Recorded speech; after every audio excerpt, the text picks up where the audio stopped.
ദൈവത്തിന്റെ അതിപരിശുദ്ധമായ നാമം മഹത്വം ഉണ്ടാകട്ടെ. തിരുവചനവുമായിട്ട് നിങ്ങളുടെ മധ്യയായിരിക്കാൻ ദൈവം സഹായിച്ചതിനായി ഞാൻ ദൈവത്തിന് സകല മഹത്വവും മാനവും പുകഴ്ചയും അർപ്പിക്കുന്നു. കർത്താവ് നമ്മളെ എല്ലാവരെയും അവിടെ ഇവിടെയായി സൂക്ഷിക്കുന്ന ഓർത്ത് ഞാൻ ദൈവത്തിന് സ്തോത്രം ചെയ്യുന്നു. പ്രത്യേകമായിട്ട് ഞാൻ ഇന്ന് സംസാരിക്കാൻ ആഗ്രഹിക്കുന്ന തിരുവചനം മത്തായിയുടെ സുവിശേഷം 5-ാം അധ്യായം അതിൻ്റെ 14 മുതൽ 16 വരെയുള്ള വാക്യം. നമുക്കറിയാം, അത് കർത്താവായ യേശു ക്രിസ്തു ഗിരിപ്രഭാഷണം നടത്തിയപ്പോൾ പറഞ്ഞിരിക്കുന്ന ചില കാര്യങ്ങളാണ്. ആ അധ്യായം നോക്കുമ്പോൾ അതിൻ്റെ 1 മുതൽ 10 വരെ നമ്മൾ നോക്കുമ്പോൾ ഒരുപാട് ഭാഗ്യവാന്മാരെ കുറിച്ച് പറഞ്ഞിട്ടുണ്ട്. അത് വിശ്വാസികൾക്കുള്ള ആ ക്വാളിറ്റീസ് ഉള്ളവർക്കുള്ള ഭാഗ്യ പദവികളാണ് പറഞ്ഞിരിക്കുന്നത്.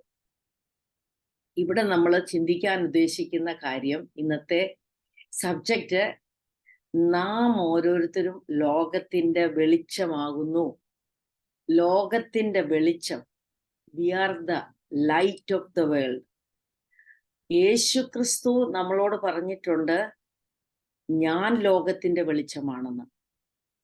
അപ്പോൾ ഇവിടെ നമ്മളോട് പിന്നെ പറഞ്ഞിരിക്കുക, നിങ്ങൾ ലോകത്തിന്റെ വെളിച്ചമാണ്. നമുക്ക് ആ വാക്യം വായിച്ചുകൊണ്ട് മുന്നോട്ട് കടന്നു പോകാം. 14-ാമത്തെ വാക്യം, നിങ്ങൾ ലോകത്തിന്റെ വെളിച്ചമാകുന്നു.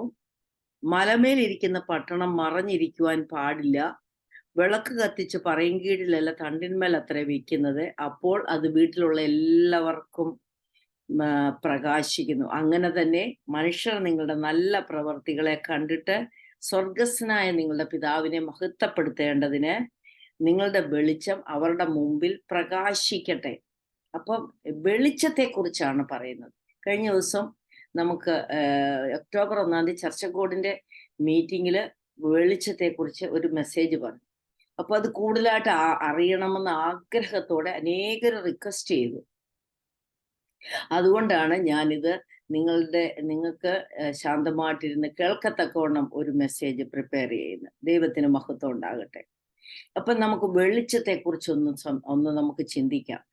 വെളിച്ചമെന്ന് പറയുന്നത് നമുക്കറിയാം, light is A simple of purity and holiness. അപ്പം ഒരു ഒട്ടും ഇരുട്ടില്ലാതെ, ഇപ്പം വെളിച്ചം പ്രകാശിക്കുമ്പം തന്നെ ഇരുട്ട് ഓടിപ്പോകുന്നു.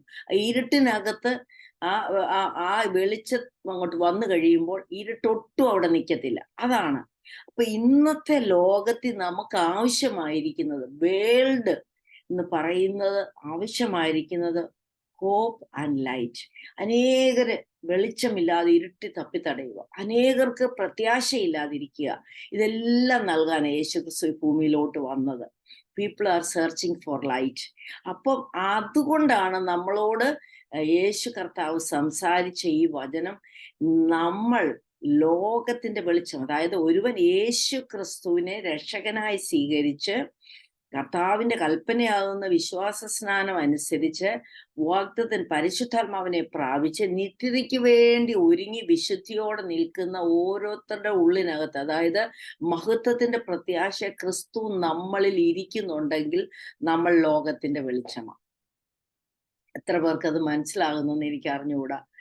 അതുകൊണ്ട് നമുക്ക് ഒന്ന് ചിന്തിക്കാം. പ്രാരംഭമായിട്ട് നമുക്ക് ചിന്തിക്കാം, ഗോഡ് ഈസ് ലൈറ്റ്. 1 യോഹന്നാന്റെ ലേഖനത്തിനകത്ത് 1-ാം അധ്യായം 5-ാമത്തെ വാക്യം, 5ഉം 6ഉം വാക്യത്തിനകത്ത് ഇപ്രകാരം പറയുന്നു, ദൈവം വെളിച്ചമാകുന്നു. ദൈവം വെളിച്ചമാകുന്നു. God is light. അവനിൽ ഒട്ടും ഇരുട്ടൊട്ടുമില്ലെന്നുള്ളത് ഞങ്ങൾ അവനോട് കേട്ട് നിങ്ങളോട് അറിയിക്കുന്ന ദൂതാകുന്നു. അവനോട് കൂട്ടായ്മയുണ്ടെന്ന് പറയുകയും ഇരുട്ടിൽ നടക്കുകയും ചെയ്താൽ നാം ഭോഷ്ക് പറയുന്നു, സത്യം പ്രവർത്തിക്കുന്നതുമില്ല. അവൻ വെളിച്ചത്തിൽ ഇരിക്കുന്നത് പോലെ നാം വെളിച്ചത്തിൽ നടക്കുന്നുവെങ്കിൽ നമുക്ക് തമ്മിൽ കൂട്ടായ്മയുണ്ട്. സ്തോത്രം. അപ്പം വെളിച്ചത്തിലേക്ക് വന്ന ഒരു വ്യക്തിയുടെ ഉള്ളിനകത്തുനിന്ന് വെളിച്ചം പ്രകാശിച്ചുകൊണ്ടേയിരിക്കും. We must walk in the light. അതാണ് നമ്മൾ അവിടെ പറഞ്ഞിരിക്കുന്നത്. നിങ്ങൾ വെളിച്ചത്തിൽ ഇരിക്കുന്നുണ്ടെങ്കിൽ വെളിച്ചത്തിൽ നടക്കണം. നടക്കണം. എന്നാലേ ദൈവവുമായിട്ടുള്ള കൂട്ടായ്മയുള്ളൂ. ഇന്ന് അനേകരുടെ ദൈവവുമായിട്ടുള്ള കൂട്ടായ്മ വിട്ടു നടക്കുക എന്ന് വെച്ചാൽ ഇരുട്ട് അവരുടെ ജീവിതത്തിലേക്ക് വന്നു കഴിയുമ്പോൾ വെളിച്ചം ശോഭിക്കേണ്ട പലരും ഇന്ന് അന്ധകാരത്തിൽ ഇരിക്കുകയാണ്. അന്ധകാരത്തിന്റെ ആ അനുഭവത്തിലേക്ക് സ്തോത്രം മാറിക്കൊണ്ടിരിക്കുക. അപ്പം യേശു കർത്താവ് പറഞ്ഞിട്ടുണ്ട്. യോഹന്നാന്റെ സുവിശേഷം 8-ാം അധ്യായം അതിന്റെ 12-ാമത്തെ വാക്യം യേശു കർത്താവ് പറഞ്ഞിരിക്കുന്നത് നമുക്കൊന്ന് നോക്കാം.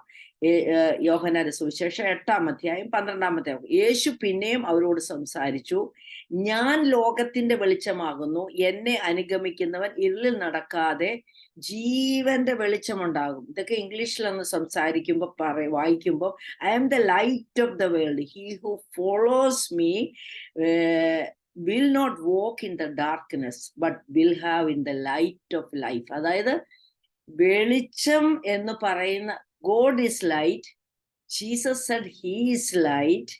അപ്പം ഇവിടെ പറയുകയാണ്, വെളിച്ചം എന്നെ അനുഗമിക്കുന്നവൻ ഇരുളിൽ നടക്കാതെ ജീവന്റെ വെളിച്ചമുണ്ടാകും. അപ്പൊ നമ്മൾ ഓരോരുത്തർ ഈ ലോകത്തില് ഭയങ്കരമായിട്ടൊരു വെളിച്ചമായി ശോഭിക്കേണ്ട മനുഷ്യരാണ് നമ്മൾ. യേശു ക്രിസ്തുവിനെ അറിഞ്ഞ് മുന്നോട്ട് കടന്നു വന്നവർ. ഞാനിത് വായിക്കുമ്പോഴും ധ്യാനിക്കുമ്പോഴും എൻ്റെ ഹൃദയത്തിനകത്ത് ഭയങ്കരമായ ഭാരമുണ്ടായി. കർത്താവെ, അനേകരിന്ന് ഈ പ്രകാശിക്കേണ്ട അനേകര് ഇരുട്ടിലേക്ക് അവരറിയാതെ പിശാച് വലിച്ചുകൊണ്ട് പോകുന്ന അനുഭവമുണ്ട്. അപ്പോൾ നമ്മൾ നോക്കണം, God is light, Jesus is light. മത്തയുടെ സുവിശേഷത്തിനകത്ത് നമ്മൾ 5:14 വായിച്ചു, അതായത് we are the light of the world. എത്ര ഇതായിട്ടാ പറയുന്നത്. ആ പിതാവാം ദൈവം, പുത്രനായ ദൈവം അവരോട് ചേർന്നാണ് ബിലീവേഴ്സിനെ പറഞ്ഞിരിക്കുന്നത്. അതായത് വിശ്വാസത്തിലുള്ളവരോടാണ് പറഞ്ഞിരിക്കുന്നത്. അതുകൊണ്ട് നമ്മൾ ആരാണെന്ന് എപ്പോഴും നമ്മൾ തിരിച്ചറിയുന്നവരായിരിക്കും. ദൈവത്തിന്റെ നേച്ചർ ആൻഡ് ക്യാരക്ടറാണ് വെളിച്ചം, ലൈറ്റ് എന്ന് പറഞ്ഞിരിക്കുന്നത്. ഹല്ലേലൂയ. ഈ ലൈറ്റിനെ കുറിച്ചൊക്കെ ഒത്തിരി എനിക്ക് പറയണമെന്നുണ്ട്. Light is clear and pure. Light എന്ന് പറയുന്ന പ്രകാശിക്കുന്നത്, എൻലൈറ്റൻ ചെയ്യുന്നതാണ്. നമ്മുടെ ഹൃദയത്തിനകത്തോട്ട് ലൈറ്റ് വന്നു കഴിയുമ്പോൾ നമ്മുടെ ഹൃദയ ദൃഷ്ടി അങ്ങ് പ്രകാശിക്കും. അതുപോലെ എല്ലാം വെളിപ്പെടുത്തുന്നതാണ്. അല്ലെ, ഈ ബൈബിൾ വചനങ്ങളൊക്കെ നമുക്ക് റിവീൽ ചെയ്യാം. നമ്മുടെ ഉള്ളിനകത്തൊരു ഭയങ്കര വെളിച്ചമുണ്ടെങ്കിൽ അതൊക്കെ റിവീൽ ചെയ്യും, അത് ഗൈഡ് ചെയ്യും, വഴി നടത്തും. ഇങ്ങനെ അനേക കാര്യങ്ങളാണ് പറഞ്ഞേക്കുന്നത്. എഫേസ്യ ലേഖനം 5:8 പറഞ്ഞേക്കുന്നു, മുമ്പേ നിങ്ങൾ ഇരുളായിരുന്നു, ഇപ്പോഴോ കർത്താവിൽ വെളിച്ചമാകുന്നു. ഹല്ലേലൂയ, സ്തോത്രം. ഒന്ന് ഓർത്ത് നോക്കിക്കേ, കർത്താവിൽ വെളിച്ചമായിട്ട് നമ്മളെ കണ്ടിരിക്കുക.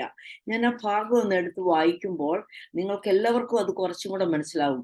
എഫേസ്യ ലേഖനം 5:8 വാക്യം, 9 വാക്യം അവിടെ പറഞ്ഞിരിക്കുന്നത്, മുമ്പേ നിങ്ങൾ ഇരുളായിരുന്നു, ഇപ്പോഴോ കർത്താവിൽ വെളിച്ചമാകുന്നു. നമ്മൾ വെളിച്ചമാകുന്നു, ഇനി ഒരു ഡൗട്ടും വേണ്ട, വെളിച്ചമാണ്. എന്നിട്ട് പറഞ്ഞിരിക്കുന്ന, കർത്താവിന് പ്രസാദമായി എന്തെന്ന് പരിശോധിച്ചുകൊണ്ട് വെളിച്ചത്തിലുള്ളവരായി നടക്കണം. Walk in the light. എഫേസ്യ ലേഖനം 5-ാം അധ്യായം ഒത്തിരി കാര്യം, നടക്കേണ്ട കാര്യങ്ങളാണ് പറഞ്ഞിരിക്കുന്നത്. ഇവിടെ പറഞ്ഞിരിക്കുക വെളിച്ചത്തിൽ നടക്കണം. വെളിച്ചത്തിന്റെ ഫലം എന്തുവാ? What is the fruit of the light? അതാണ് അവിടെ പറഞ്ഞിരിക്കുന്നത്. സകല സൽഗുണവും നീതിയും സത്യവുമല്ലോ വെളിച്ചത്തിന്റെ ഫലം. കണ്ടോ? എന്നിട്ട് പറയാ, ഇരുട്ടിന്റെ പ്രവൃത്തി, നിഷ്ഫല പ്രവൃത്തികൾക്ക് നമ്മൾ കൂട്ടാളികൾ ആകരുത്, അവയെ ശാസിക്കുക അത്രേ വേണ്ടത്. ഹല്ലേലൂയ, സ്തോത്രം. അപ്പോൾ അവിടെ പിന്നെയും പറഞ്ഞിട്ടുണ്ട്, അവർ ഗൂഢമായത് ചെയ്യുന്നത് പറവാൻ പോലും ലജ്ജയാകുന്നു. അവയെ ശാസിക്കുമ്പോഴോ സകലത്തെയും കുറിച്ച് വെളിച്ചത്താൽ ബോധം വരും. ബോധം വരുന്നതെല്ലാം വെളിച്ചം പോലെ തെളിവല്ല. ഇതിലൊക്കെ ഒത്തിരി എക്സ്പ്ലനേഷൻ ഉണ്ട്. നമ്മൾ അതുകൊണ്ട് ശാന്തമായി ഇരുന്ന് വായിച്ച് ഈ വചനം കേൾക്കുമ്പോൾ ധ്യാനിക്കണം. കർത്താവേ, സകല സൽഗുണവും നീതിയും സത്യവും നമ്മുടെ ജീവിതത്തിൽ ഉണ്ടെങ്കിൽ നമ്മൾ വെളിച്ചത്തിന്റെ മക്കളാണ്. സ്തോത്രം. എത്ര പേർക്ക് അത് മനസ്സിലാകുന്നുണ്ട്? ഹല്ലേലൂയ. എത്ര നല്ലതായിട്ടാണ് പറഞ്ഞിരിക്കുന്നത്. ഈ യോഹന്നാന്റെ സുവിശേഷം 12-ാം അധ്യായത്തില് പിന്നെയും നമ്മളോട് സംസാരിക്കുന്ന ചില വാക്കുകൾ വചനങ്ങളുണ്ട്. അത് വളരെ നമുക്ക് ശ്രദ്ധിക്കാനായിട്ടുള്ളത്. അതിന്റെ 36-ാമത്തെ യോഹന്നാന്റെ സുവിശേഷം 12:36 പറയുക, നിങ്ങൾ വെളിച്ചത്തിന്റെ മക്കളാകേണ്ടതിന്. അപ്പോൾ എന്താണ്? വെളിച്ചത്തിന്റെ മക്കളാകണം. യേശുവിന്റെ മക്കളാന്ന് പറയും. പക്ഷെ വെളിച്ചം നമ്മളില്ലാതെ നമ്മൾ ഇരുട്ടിന്റെ പ്രവൃത്തികളും ഇരുട്ടിൽ നടക്കുകയും ചെയ്താൽ നമുക്ക് ദൈവത്തോട് കൂട്ടായ്മയുണ്ടെന്ന് പറയുന്നു. നമ്മൾ കൂട്ടായ്മയ്ക്ക് പോവുമായിരിക്കും, പക്ഷെ ദൈവത്തോട് കൂട്ടായ്മയുണ്ടോ? അത് നമ്മൾ ചിന്തിക്കേണ്ട ഒരു വിഷയമാണ്. ഇവിടെ പറഞ്ഞിരിക്കുകയാണ്, എത്ര ബ്യൂട്ടിഫുൾ വചനമാണ്. While you have the light, believe in the light so that you may become sons of light. ഹല്ലേലൂയ. എത്ര മാത്രം പറയാം. അപ്പൊ we must walk in the light, we must believe in the light, we would become the children of light. എത്ര പേർക്ക് ഈ വചനത്തിന് മുമ്പാകെ ഒന്ന് സമർപ്പിക്കാൻ പറ്റും? ഞാനിത് സംസാരിക്കുമ്പോൾ തന്നെ എൻ്റെ ഹൃദയത്തിനകത്ത് ഭയങ്കരമായിട്ട് പറയുക, കർത്താവേ, ഇരുട്ട് പറയുന്ന എനിക്ക് എന്നിൽ ഒട്ടും ഇരുട്ടില്ലാതെ മുഴുവൻ പ്രകാശിക്കണമേ എന്നുള്ള പ്രാർത്ഥനയോടെയാണ് ഞാനിത് ദൈവവചനം ധ്യാനിച്ചുകൊണ്ടിരുന്നപ്പോൾ നിങ്ങൾക്ക് അത് നൽകി തരുന്നത്. നമ്മളെല്ലാവരും ഇത് കേൾക്കുമ്പോൾ ഒന്ന് പ്രാർത്ഥനയോടെ ഇരിപ്പാനായിട്ട് പറ്റുമോ? അത് പറ്റുന്നുണ്ടെങ്കിൽ എത്രമാത്രം. 1 തെസ്സലോനിക്കർ 5:5-6 പറയുക, നിങ്ങൾ എല്ലാവരും വെളിച്ചത്തിന്റെ മക്കളും പകലിന്റെ മക്കളുമാകുന്നു. നാം രാത്രിക്കും ഇരുളിനുമുള്ളവരല്ല. അല്ല. പൗലോസ് അപ്പോസ്തലൻ പറയുക, നാം രാത്രിക്കും ഇരുളിനുള്ളവരല്ല. ആകയാൽ നാം ശേഷമുള്ളവരെ പോലെ ഉറങ്ങാതെ ഉണർന്നും സുബോധമായിരിക്കുക. വെളിച്ചത്തിലുള്ളവർക്ക് സുബോധം വരും. ഇപ്പം രാത്രിയിലാണ് നമ്മൾ ഉറങ്ങുന്നത്. പകലാണെ നമ്മൾ എല്ലാ കാര്യങ്ങളും ഡ്യൂട്ടി ചെയ്യും, നമ്മൾ ദൈവത്തിന് വേണ്ടി ചെയ്യേണ്ടത് ചെയ്യും. ഇങ്ങനെ പല കാര്യങ്ങൾ രാത്രിയിൽ ഇരുന്ന് പ്രാർത്ഥിക്കുന്നുണ്ട്, അത് ശരിയാ. പക്ഷെ ഇവിടെ പറഞ്ഞിരിക്കുകയാണ്, നിങ്ങളെല്ലാവരും വെളിച്ചത്തിന്റെ മക്കളാണ്. എത്ര യേശു പറഞ്ഞത് തന്നെ കോട്ട് ചെയ്ത് പറയുകയാണ്, വെളിച്ചത്തിന്റെ മക്കളാകുന്നെന്ന്. അപ്പോൾ അവർ purpose is to reflect Christ light. ഹല്ലേലൂയ. നമ്മൾ പ്രകാശിച്ചിട്ട് വേണം മറ്റുള്ളവരെ ദൈവകൃപയിലേക്ക് നടത്തേണ്ടത്, ഈ വെളിച്ചത്തിലേക്ക് നടത്തേണ്ടത്. അപ്പൊ നമ്മളിൽ തന്നെ ഇരുട്ട് വന്നാൽ എന്താ? അതിനുവേണ്ടിയാണ് ഞാൻ ഇത്രയും കാര്യങ്ങൾ പറഞ്ഞത്. ഇവിടെ മത്തായിയുടെ സുവിശേഷം 5-ാം അധ്യായത്തിൽ പിന്നെയും പറയാം, മലമേലിരിക്കുന്ന പട്ടണം മറഞ്ഞിരിക്കാൻ പാടില്ല, വിളക്ക് കത്തിച്ച് തണ്ടിന്മേൽ അത്രേ വെക്കേണ്ടത്. സ്തോത്രം. അപ്പോൾ വീട്ടിലുള്ള എല്ലാവർക്കും അത് പ്രകാശിക്കുന്നതായിരിക്കും അവിടെ പറഞ്ഞിരിക്കുന്നത്. അപ്പം വീട്ടിലുള്ളവർക്ക് പ്രകാശിക്കണം. അപ്പോൾ ആദ്യം പറഞ്ഞിരിക്കുന്ന മലമേലിരിക്കുന്ന പട്ടണം, അവിടെ പറഞ്ഞിരിക്കുന്നത് നമ്മൾ ഒരു ലോകത്തിന്റെ വെളിച്ചമാണെങ്കിൽ അത് എവറി കമ്മ്യൂണിറ്റി, സിറ്റി, നേഷൻ, ഇതെല്ലാത്തിനെയും whole world is to illuminate by the light of the believers. നമ്മെ കൊണ്ട് വേണം ലോകത്തിന്റെ ഇരുട്ട് മാറ്റാൻ. നമ്മൾ ഭയങ്കര കത്തി ജ്വലിക്കുന്ന, ഇല്യൂമിനേറ്റ് ചെയ്യുന്ന ഈ ഇരുട്ടുള്ള ലോകത്തില്, ഈ ദുഷ്ടം പ്രവർത്തിക്കുന്ന ലോകത്തില് നമ്മള് പ്രകാശിക്കുന്നവരായി തീരണം. എത്ര പേർക്ക് അതുപോലെ തന്നെ പറഞ്ഞിരിക്കുകയാണ്, വീട്ടിലുള്ളവർക്കല്ല. അപ്പൊ നമ്മൾ വീട്ടിൽ ഒരു വെളിച്ചമാണെങ്കിൽ, വീട്ടിൽ കത്തി ജ്വലിക്കുന്ന ഒരു വെളിച്ചമായിട്ട്, ഒരു ലൈറ്റ് ഓഫ് ചെയ്യുന്നത് ഓൺ ചെയ്ത പോലെ നമ്മൾ വീട്ടിൽ വെളിച്ചമുള്ള ഒരു മകള് മകന് വീട്ടിലുണ്ടെങ്കിൽ ആ വീട്ടിലുള്ളവർ എല്ലാവരും പ്രകാശിക്കുന്നു. നമുക്കറിയാം, ലൈറ്റ് നമ്മൾ ബെഡ്റൂമിൽ, സിറ്റിംഗ് റൂമിൽ ഇരിക്കുവാണെങ്കിൽ ചിലപ്പോൾ ലൈറ്റ് ബെഡ്റൂമിൽ ഓഫ്, നമ്മൾ ബെഡ്റൂമിലോട്ട് ചെല്ലുമ്പോൾ അവിടെ ഓൺ ആക്കും. അപ്പോൾ അവിടെ എല്ലാം ഇരുട്ട് ഓടിപ്പോകും. എന്ന് പറഞ്ഞ പോലെ നമ്മൾ വീട്ടിലുള്ള എല്ലാവർക്കും, നമ്മുടെ ഹസ്ബൻഡ്, നമ്മുടെ വൈഫ്, നമ്മുടെ കുഞ്ഞുങ്ങൾ, നമ്മുടെ പേരൻസ് ഒക്കെ ഇരുട്ട് തപ്പിത്തടയുവാണെങ്കിൽ, ഒരു വിളക്ക് ഒരു ഭവനത്തിനോട്ടുണ്ടെങ്കിൽ വീട്ടിലുള്ളവർക്ക് എല്ലാവർക്കും പ്രകാശിക്കാനായിട്ട് ഇടയാകും. ഹല്ലേലൂയ. എന്നിട്ട് പിന്നെ പറയുവാണ്, ഈ പ്രകാശിക്കുമ്പോൾ മാത്രം വേൾഡ്, ഭവനം, ഇത് എല്ലാം പ്രകാശിക്കാൻ എൻ്റെ കർത്താവ് പറഞ്ഞിരിക്കുന്നത്. എത്ര മനോഹരമായിട്ട്. ഇതിനെക്കുറിച്ചൊക്കെ ഒത്തിരി എക്സ്പ്ലനേഷൻ ഉണ്ട്. പക്ഷെ എനിക്ക് ഒത്തിരി കാര്യങ്ങൾ മുൻപോട്ട് പറയേണ്ടത് കൊണ്ടും നിങ്ങൾക്ക് ഒത്തിരി സമയം കേൾക്കാൻ അതിനകത്ത് സമയം ചെലവഴിക്കേണ്ടത് കൊണ്ടും ഞാനിപ്പോൾ പറഞ്ഞ് നിർത്തുകയാണ്. ഞങ്ങൾ ഓരോ വാക്കുകളിനകത്തും എക്സ്പ്ലനേഷൻ ഉണ്ട്. നമ്മുടെ നല്ല പ്രവൃത്തികൾ മനുഷ്യർ കാണട്ടെ, അവിടെ അതാ പറഞ്ഞിരിക്കുന്നത്.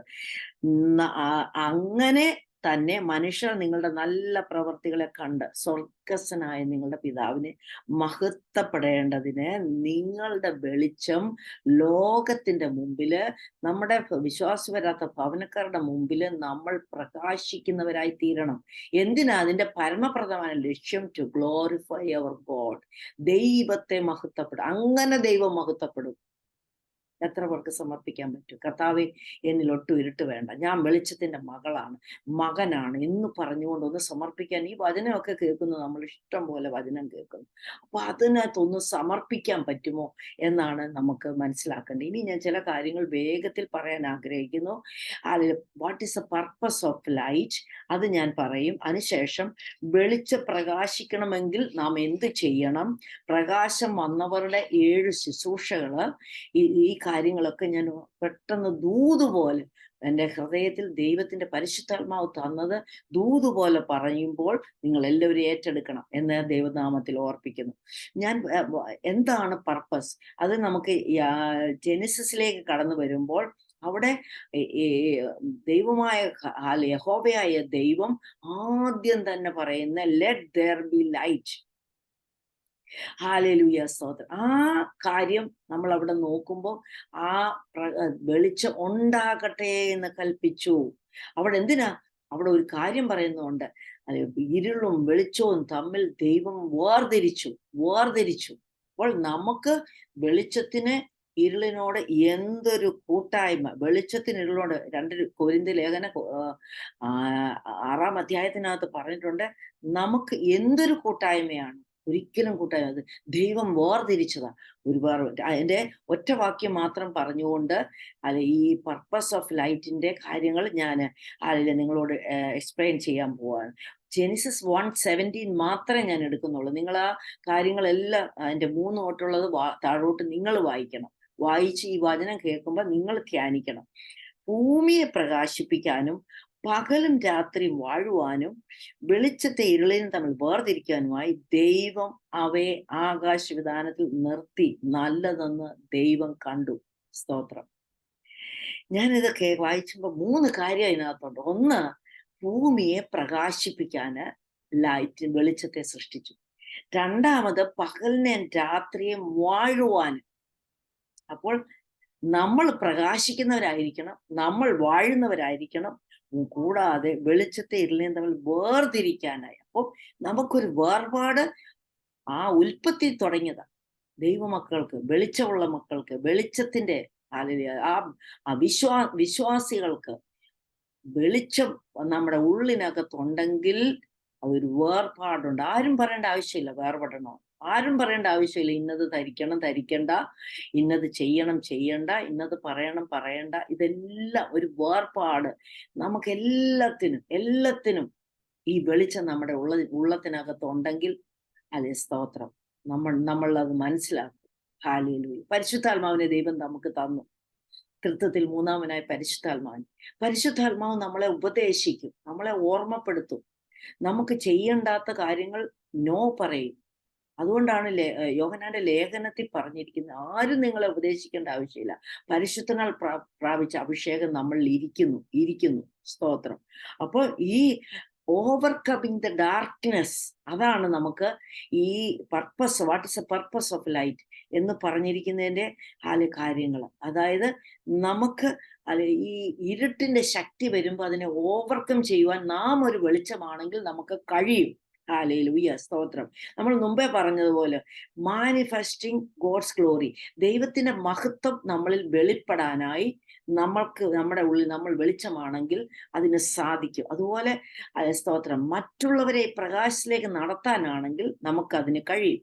അതുപോലെ ഒരു സ്പിരിച്വൽ നമുക്കൊരു ആത്മീയ വർധനവ് വേണമെന്നുണ്ടെങ്കിൽ നമുക്ക് നമ്മുടെ ഉള്ളിനകത്ത് വെളിച്ചം വേണം.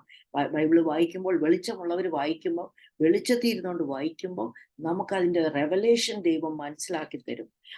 അതുകൊണ്ട് സ്തോത്രം, നാം വെളിച്ചമുള്ളവരായി തീരണം. ഹല്ലേലൂയ. ദൈവം സൃഷ്ടിച്ചപ്പോൾ തന്നെ എത്ര പവറിലാണ്, ഓരോ കാര്യത്തിനും പവറിലാണ് സൃഷ്ടിച്ചിരിക്കുന്നത്. ഹല്ലേലൂയ, സ്തോത്രം. He turns darkness to light. ആ ഡാർക്ക്നെസ് എല്ലാം മാറ്റാൻ ലൈറ്റിനെ അങ്ങ് ദൈവം സൃഷ്ടിച്ചു ആദ്യമേ തന്നെ. പിന്നെ ഓരോരോ സൃഷ്ടികളാണ് നമുക്ക് ദൈവം ഈ ഭൂമിക്ക് വേണ്ടി തന്നിരിക്കുന്നത്. അതൊക്കെ അങ്ങോട്ടൊന്ന് നോക്കുമ്പോൾ എത്രമാത്രം നമ്മൾ ഈ വെളിച്ചത്തിൽ നടക്കുന്നവരായി തീരണം. ഇനി ഞാൻ പറയാൻ പോകുന്നത്, വെളിച്ചം പ്രകാശിക്കണമെങ്കിൽ എന്ത് ചെയ്യണം? 5 കാര്യങ്ങൾ ഞാൻ പറഞ്ഞു. നമ്മുടെ കൺവെൻഷനിലെ ഏകദിന സെമിനാറിൽ ഞാൻ കുറച്ച് കാര്യം പറഞ്ഞു. ഒത്തിരി പേര് എനിക്ക് മെസ്സേജ് ഇട്ടും പലരിൽ കൂടെ മെസ്സേജ് ഇട്ടും പറഞ്ഞു 5 കാര്യം പറഞ്ഞു തീർന്നില്ല, അതുകൊണ്ട് അത് ഒന്ന് റിപ്പീറ്റ് ചെയ്ത് മെസ്സേജ് പറയണമെന്ന്. അതായത് അങ്ങനെ പറഞ്ഞവർക്ക് ഞാൻ ദൈവനാമത്തിൽ നന്ദി പറയുന്നു, ദൈവത്തിന് മഹത്വം കൊടുക്കുന്നു. ഒന്നാമത്തെ കാര്യം, സ്തോത്രം, വെളിച്ചം പ്രകാശിക്കണമെങ്കിൽ നമ്മൾ എന്തു ചെയ്യണം? നമ്മൾ മുമ്പേ നമ്മൾ നോക്കിയതായിരുന്നു എഫേസ്യ ലേഖനം 5-ാം അധ്യായത്തിന്റെ 14-ാമത്തെ വാക്യം. നമ്മൾ അതിന്റെ മുമ്പിലുള്ള വാക്യങ്ങളൊക്കെ നമ്മൾ വായിച്ചതാണ്. എന്നാൽ ഇപ്പം നമ്മളത് നോക്കുന്നത് സ്തോത്രം അതിന്റെ ബാക്കി ഭാഗമാണ്.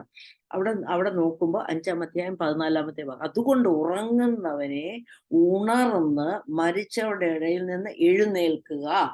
അപ്പൊ ഒത്തിരി കാര്യങ്ങളുണ്ട്. ഉറങ്ങുന്നതെന്ന് പറഞ്ഞാൽ സ്പിരിച്വൽ ആ ഒരു ഉറക്കത്തെയാണ് കാണിക്കുന്നത്, സ്പിരിച്വൽ സ്ലീപ്പിംഗ്. അതായത് പലരും ഇങ്ങനെ ചാവാറായ ശേഷി പോലെ, ജീവനുണ്ടോ? ഉണ്ട്, പക്ഷെ ഒന്നും പ്രവർത്തിക്കാൻ കഴിയുന്നില്ല, ഒന്നും ചെയ്യാൻ കഴിയുന്നില്ല. ആ ഒരു ഉറങ്ങുന്ന അനുഭവം, അത് കർത്താവ് പറയുക, ഉണരണം, സ്തോത്രം, നമ്മൾ എഴുന്നേൽക്കണം, എന്നാലേ ക്രിസ്തു നിന്റെ മേൽ പ്രകാശിക്കത്തുള്ളൂ. സ്തോത്രം. അപ്പൊ നമ്മൾ ഉണർന്ന് എഴുന്നേൽക്കണം. അതുകൊണ്ടാണ് യെശയ്യാപ്രവചനത്തിൽ പറഞ്ഞു, എഴുന്നേറ്റ് പ്രകാശിക്കുക, നിന്റെ പ്രകാശം വന്നിരിക്കുന്നു, യഹോവയുടെ തേജസ് നിന്റെ മേൽ ഉദിച്ചിരിക്കുന്നു. സ്തോത്രം. അപ്പൊ എഴുന്നേൽക്കണം, എഴുന്നേറ്റാലേ പ്രകാശിക്കാൻ പറ്റത്തുള്ളൂ. ഉറങ്ങിയിരുന്നാൽ ഭയങ്കര മയക്കത്തിലാണ് ആൾക്കാർ. മയക്കം എന്ന് പറഞ്ഞാൽ എപ്പോഴും ഉറങ്ങുന്ന അനുഭവമല്ല, സ്പിരിച്വൽ ആ ഡാർക്ക്നെസ് നമ്മുടെ ജീവിതത്തിൽ, ആ ഡാർക്ക്നെസ് വന്നിട്ട് സ്പിരിച്വൽ അവേക്കനിങ് നടക്കുന്നില്ല, സ്പിരിച്വൽ ഗ്രോത്ത് നടക്കുന്നില്ല, പ്രകാശിക്കാൻ കഴിയുന്നില്ല, നമ്മൾ ഒരു ഡള്ളായിട്ടിരിക്കുക. അതുകൊണ്ടാണ് റെവലേഷനകത്ത് പറഞ്ഞിരിക്കുന്ന ഒരു വാക്യത്തോട് ചേർന്നാണ് ഞാനത് പറഞ്ഞത്. റെവലേഷനകത്ത് 2-ാം അധ്യായത്തിനകത്ത് പറയുന്നുണ്ട്, 3-ാം അധ്യായത്തിനകത്ത് ഉണർന്നുകൊള്ളുക, ചാവാറായ, അതിന് മുമ്പിലത്തെ പറഞ്ഞിട്ടുണ്ട്, നിനക്ക് ജീവനുള്ളവെന്ന് പേരുണ്ടെങ്കിലും നീ മരിച്ചവനാകുന്നു. ഉണർന്നുകൊള്ളുക, ചാവാറായ ശേഷിപ്പുകളെ ശക്തീകരിക്കുക, ഞാൻ നിന്റെ പ്രവൃത്തി എന്റെ ദൈവത്തിന്റെ സന്നിധിയിൽ പൂർണ്ണതയുള്ളതായി കണ്ടില്ല. അപ്പൊ നമ്മൾ ഒന്നാമത്തെ കാര്യം, ഉണർന്ന് എഴുന്നേറ്റ് ദൈവത്തിന് വേണ്ടി പ്രകാശിക്കണം. വെളിച്ചം പ്രകാശിക്കണമെങ്കിൽ ഞാൻ 5 കാര്യങ്ങൾ പറയാൻ ആഗ്രഹിക്കുന്നു. 2-ാമത്തെ കാര്യം അവിടെ പറഞ്ഞിരിക്കുന്നത്, ഫിലിപ്പ്യ ലേഖനം 2-ാം അധ്യായം അതിന്റെ 14 തൊട്ട് 16 വരെയുള്ള വാക്യത്തിനകത്ത് ഇപ്രകാരം പറയുന്നു, വക്രതയും കോട്ടവുമുള്ള തലമുറയുടെ നടുവിൽ നിങ്ങൾ അനന്യരും പരമാർത്ഥികളും ദൈവത്തിന് നിഷ്കളങ്ക മക്കളുമായി തീരേണ്ടതിന്. അപ്പൊ നമ്മളൊരു കാര്യം ഓർക്കണം, സ്തോത്രം, അവിടെ ഒത്തിരി കാര്യമുണ്ട്. വക്രതയും കോട്ടവും എന്ന് പറഞ്ഞാൽ ഇരുട്ടുള്ളിടത്ത് നാം എന്തോ ചെയ്യണം? Being pure. അവിടെ പറഞ്ഞിരിക്കുക, നാം നിഷ്കളങ്ക മക്കള്, പരമാർത്ഥികള്, പരമാർത്ഥികൾ നിഷ്കളങ്ക മക്കളായി തീരേണ്ടതിന് എല്ലാ പെറുപെറുപ്പും വാദവും കൂടാതെ, വിത്തൗട്ട് ഫോൾട്ട്, സ്തോത്രം, അതാണ് നമ്മൾ മനസ്സിലാക്കേണ്ടത്. എന്നിട്ട് പറഞ്ഞിരിക്കുകയാണ്, നമ്മൾ ലോകത്തിൽ അവരുടെ ഇടയിൽ ജീവന്റെ വചനം പ്രമാണിച്ചുകൊണ്ട് ലോകത്തിൽ ജ്യോതിസിനെ പോലെ പ്രമാണിക്കണം.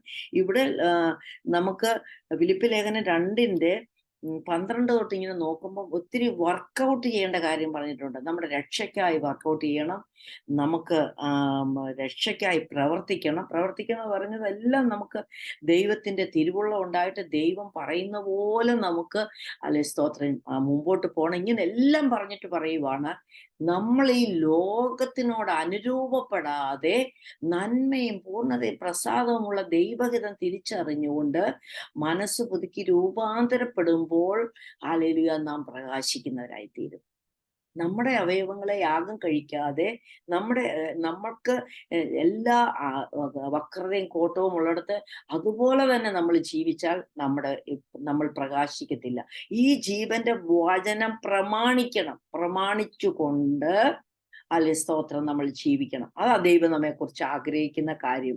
ഹല്ലേലൂയ. എത്ര പേർക്ക് അല്ലെ സ്തോത്രം നമുക്ക് ഏൽപ്പിച്ചു കൊടുക്കാൻ പറ്റും? വചനം പറയുമ്പോൾ നമ്മൾ ഏൽപ്പിച്ച് പ്രാർത്ഥിക്കണം, ഏൽപ്പിച്ചു കൊണ്ടേയിരിക്കണം. അതാണ് നമുക്ക് ആവശ്യമായിരിക്കുന്നത് നമ്മുടെ ലൈഫിനകത്ത്. അല്ലെ സ്തോത്രം. ഇനി ഞാൻ പറയാൻ പോകുന്നത് മർക്കോസിന്റെ സുവിശേഷം മാർക്ക് 4:21 ഇപ്രകാരമാണ് പറയുന്നത്. അവിടെ മാർക്ക് 21 പറഞ്ഞേക്കുന്നു, പിന്നെ അവൻ അവരോട് പറഞ്ഞത്, വിളക്ക് കത്തിച്ച് പറയും കീഴിലോ കട്ടിൽ കീഴിലോ വെക്കുവാറുണ്ടോ? വിളക്ക് തണ്ടിന്മേൽ അത്രേ വെക്കുന്നത്. അവിടെ താഴോട്ടെല്ലാം പറഞ്ഞിരിക്കുന്നത് വെളിച്ചത്ത് വരുവാനുള്ളതല്ല, അത് മറവായത് ഒന്നും കേൾക്കാൻ ഒന്നുമില്ല. കേൾക്കാൻ ചെവിയുള്ളവൻ കേൾക്കട്ടെ. അപ്പം നമ്മളിലുള്ള വെളിച്ചം ജ്വലിപ്പിക്കണം. ഇഗ്നൈറ്റ്, അതൊരു വേർഡാണ്. അത് ജ്വലിപ്പിക്കണം നമ്മള്. അതായത് നമ്മളിലുള്ള വെളിച്ചം കത്തിച്ച് ലോകത്തിന് ലൈറ്റ് കൊടുക്കണം. അത് നമ്മുടെ പറയും കീഴില്, കട്ടി കീഴില്, നമ്മുടെ ജോലി, നമ്മുടെ വീട്ടിലെ കാര്യം, നമ്മുടെ പല കാര്യം. ചിലരാണെ കുഞ്ഞുങ്ങൾക്ക് വേണ്ടി കുഞ്ഞുങ്ങളെ അത് മാത്രമേ ഉള്ളൂ അവരുടെ ചിന്ത. വേണ്ടാന്നല്ല, അത് വേണം. പക്ഷെ ദൈവം സൂക്ഷിക്കാതെ നമ്മൾ ഒത്തിരി അതിനുവേണ്ടി പോയി സൂക്ഷിച്ചാൽ പറ്റത്തില്ല. കർത്താവിനോട് മാറിയിരുന്ന് പ്രാർത്ഥിച്ചിട്ട് കർത്താവിൻ്റെ കാര്യങ്ങളും കൂടെ ചെയ്യുന്നവരായി തീരണം. കുഞ്ഞുങ്ങളെ സൂക്ഷിക്കണം, അവരെ നോക്കണം, അവരെ ശ്രദ്ധിക്കണം, അവർക്ക് വേണ്ടി പ്രാർത്ഥിക്കണം. പക്ഷെ നമ്മളുടെ വെളിച്ചം കൊണ്ടുവന്ന് പലതിനകത്തും അടിമപ്പെട്ടു പോയിട്ടിരിക്കുന്നതുകൊണ്ട് നമ്മൾ പ്രകാശിക്കത്തില്ല. അത് വളരെ ഇമ്പോർട്ടൻ്റ് ആയിട്ടുള്ള ignite your faith, ignite your light. ഹല്ലേലൂയ സ്തോത്രം. നമുക്ക് ആ വേർഡ് തന്നെ നമ്മൾ അതിനെക്കുറിച്ചൊന്ന് മനസ്സിലാക്കണം.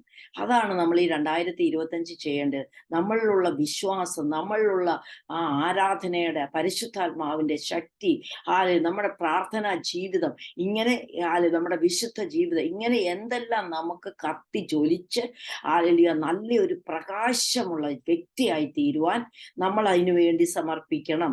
ഇത് ഇച്ചിരി കൂടെ എക്സ്പ്ലെയിൻ ചെയ്ത് ലൂക്കോസിന്റെ സുവിശേഷത്തിനകത്ത് പറഞ്ഞിട്ടുണ്ട്.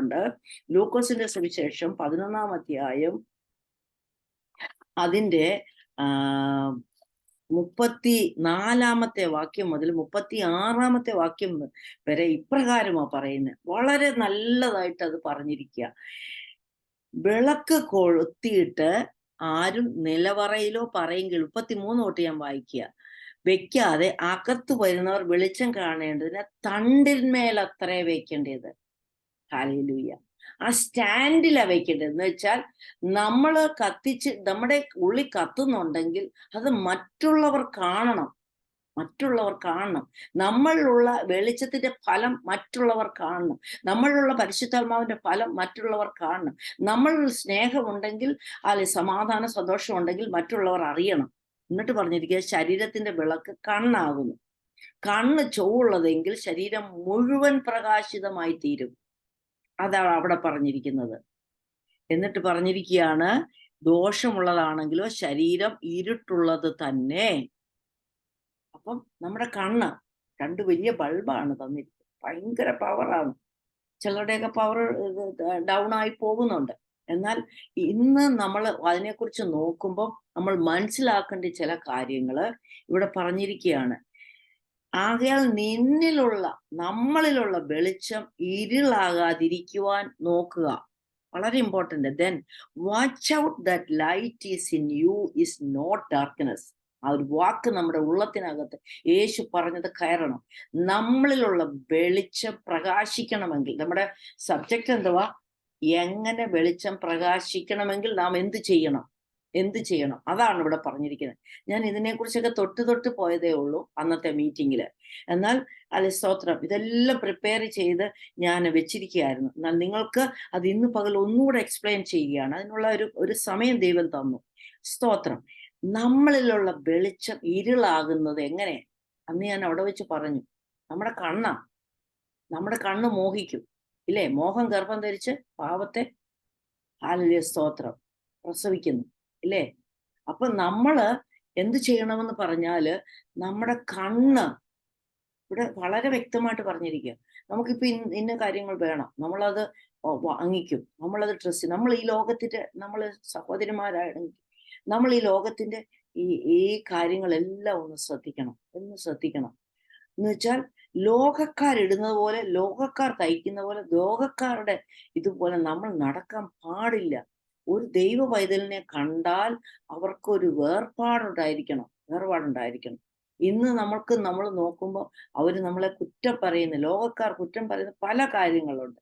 അതിനായിട്ട് നമ്മൾ ശ്രദ്ധിച്ച് നമ്മുടെ കണ്ണ് എല്ലാം ഇമ്പമുള്ളതെല്ലാം അല്ലെ കാണുവാനും അതൊക്കെ നമ്മുടെ ജീവിതത്തിലേക്ക് കൊണ്ടുവന്നാൽ നമ്മളിലുള്ള വെളിച്ചം ഇരുളായിത്തീരും. അതിനാ പരിശുദ്ധാത്മാവ് നമ്മുടെ ഉള്ളിനകത്ത് ഇന്നത് കാണുമ്പോൾ നോ, എനിക്കത് വേണ്ട, എനിക്ക് എന്റെ ഡ്രസ്സ് അതല്ല, ഞാൻ അതിടാനുള്ളതാണ്, അത് ലോകമനുഷ്യരിടാനുള്ളതാണ് എന്ന് എത്ര പേർക്ക് ഒരു തീരുമാനത്തോടെ പറയാൻ കഴിയും? അവിടെയാണ് നമ്മുടെ വെളിച്ചം പ്രകാശിക്കുന്നത്. എന്നിട്ട് പറഞ്ഞിരിക്കുക, നിന്റെ ശരീരം അന്ധകാരമുള്ള അംശം ഒട്ടുമില്ലാതെ മുഴുവനും പ്രകാശമായിരുന്നാൽ. എന്തുകൊണ്ടാണ് നമ്മൾ പ്രകാശിക്കാത്തത്? നമ്മുടെ ഉള്ളിൽ ഇരുട്ടിന്റെ അംശം ഉണ്ട്. If there is your whole body is full of light. എനിക്ക് ഇംഗ്ലീഷ് വായിക്കുമ്പോൾ കുറച്ചും കൂടെ എനിക്ക് ഭയങ്കര സന്തോഷമാണ്. Full of light. എന്നിട്ട് പറഞ്ഞിരിക്കുക, with no dark part in it. അതായത് ഒട്ടുമില്ലാതെ ഒന്ന് ജീവിക്കാൻ പറ്റും. നമ്മൾ തന്നെയല്ല അത് ചെയ്യുന്നത്. ഈ വചനം പ്രമാണിക്കാൻ കർത്താവേ, ഇത് കേൾക്കുമ്പോൾ എന്നെ തന്നെ ഏൽപ്പിക്കുന്നു. എനിക്ക് ഇരുട്ടൊട്ടും വേണ്ട. പരിശുദ്ധാത്മാവ് നമ്മെ സഹായിക്കും. പരിശുദ്ധാത്മാവ് നമ്മളെ ശക്തീകരിക്കും.